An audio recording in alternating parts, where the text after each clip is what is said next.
front, back, side, side. Okay, so here you can see Super Saiyan 5 Goku next to all your standard SH Figuarts figures.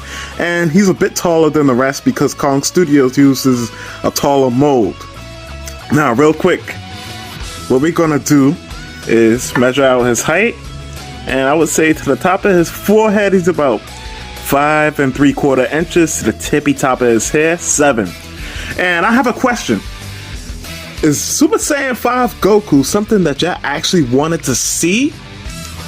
And did you ever, if you did want this, did you ever expect that we would get a Super Saiyan 5 Goku? This is not a canon form. It's not even official. It's purely fan made. And, you know, it started off from the Tablos artwork, but I'm just very curious. But with that being said, we're gonna move on to accessories. Okay, so for accessories, he comes with 4 different face plates. He comes with a yelling expression, a stern face expression, which has a little bit of QC. It has like a little bit of extra plastic under the lip, but that's nothing like an X-Acto blade can't fix. It comes with a gritting teeth face and a smirking face. Now, I think all these faces are some of the best faces that Kong Studio has done, period. Like, and it's not even close.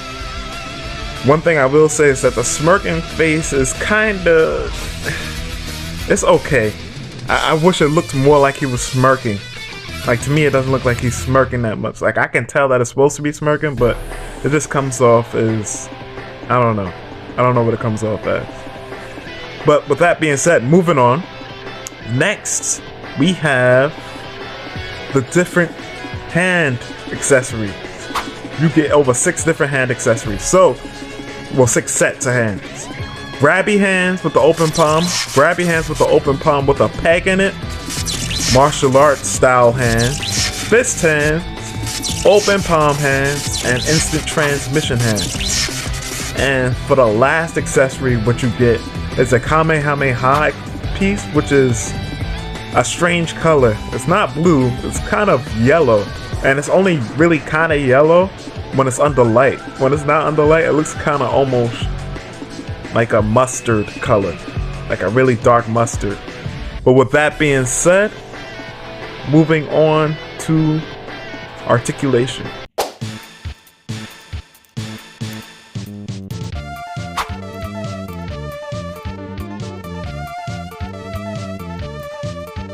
So, you seen the way the hair just flicked back just now. The hair is very heavy, so posing this figure with his head hanging down is going to be pretty much impossible.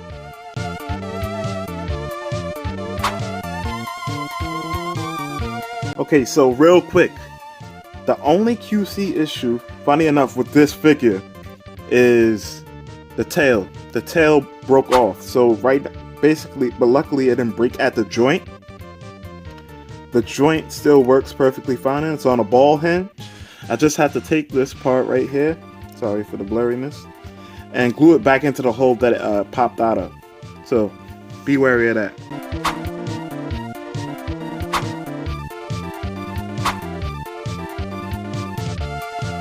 Now for the wrist hinge, I will say that it works fine. It's just a bit stiff, and it's so stiff that articulating it with the hand on can be a bit difficult.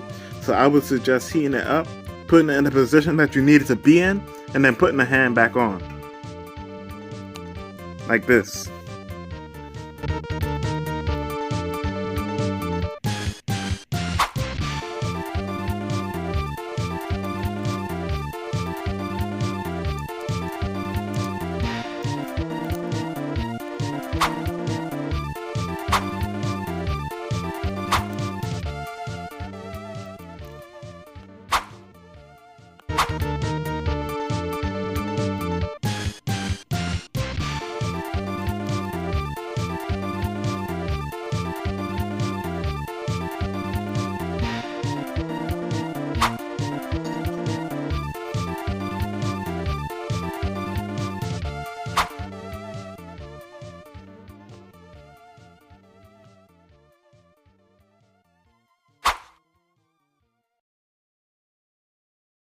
Okay, I'm gonna just come out and say it. For aesthetic, this is the best figure that Kong Studios has released yet, and it's not really a close second.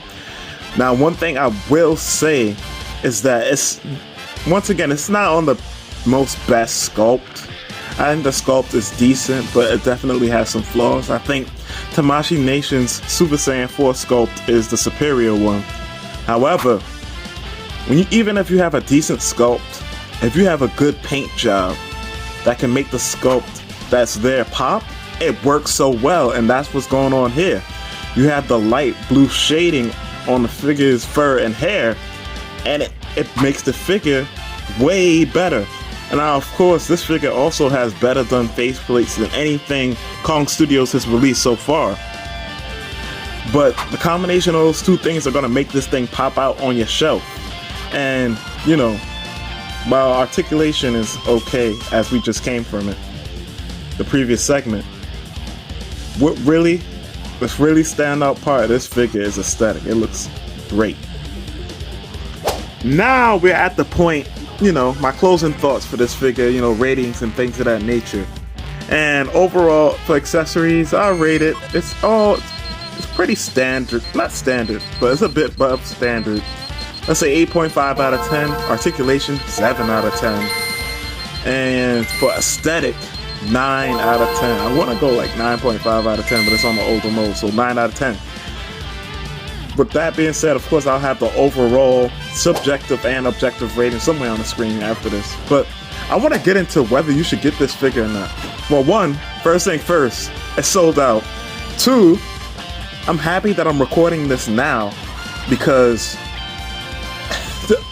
Kong announced a more accurate to what people are used to artwork for Super Saiyan 5 Goku. So basically, I'll put somewhere a picture up on the screen. If you've been on my channel or subscribed, you know what I'm talking about.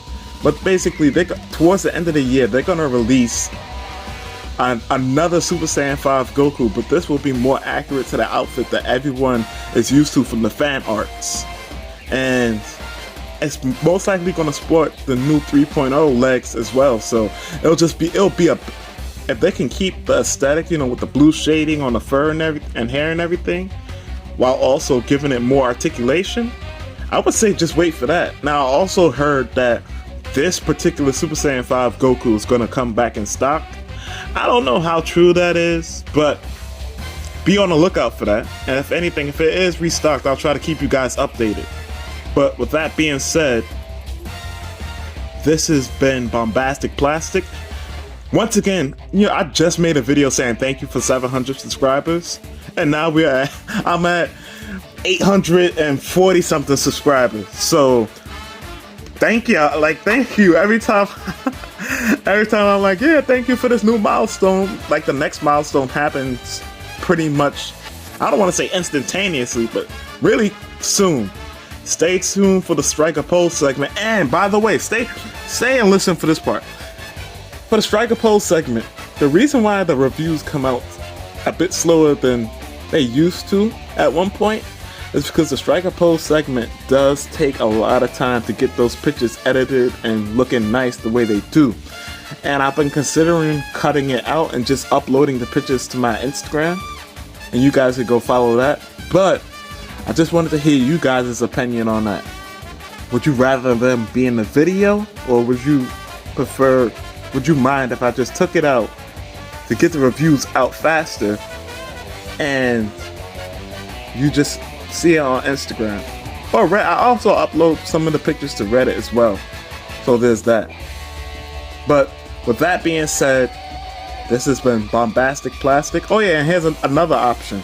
I upload, like for the Striker Pose segment, I'll do a couple pictures in the video for the Striker Pose segment, and then I'll upload like all the finished and polished pictures will go to Instagram, and you guys can check it out there.